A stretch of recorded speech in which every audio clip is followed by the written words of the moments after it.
Maligayang pagbabalik po mga kaibigan. Araw po ng Miyerkules, araw ng mga puso din, February 14, 2024, latest weather update. Pero bago po tayo magpatuloy, isang like lamang po, or kung medyo nahihirapan po kayo sa like, kahit isang share na lamang po para sa ating mga kababayan, maging aware din po sila.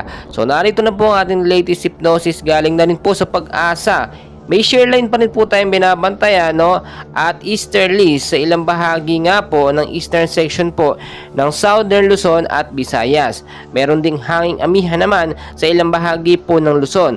So kung titignan nyo mga kaibigan, uulitin ko lamang po, wala naman tayong sama ng panahon or bagyo, no? Or LPA sa loob ng Philippine Area of Responsibility.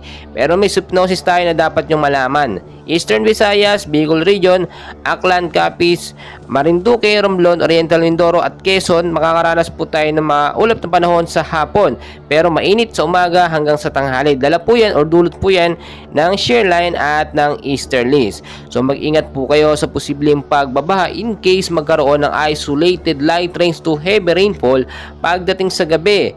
So dito naman sa Cagayan Valley, Cordillera Administrative Region at Aurora, hanging amihan po ang nakakaapekto dyan. So mag-ingat tayo sa hapon, posibleng maging maulap ang panahon dahil sa amihan.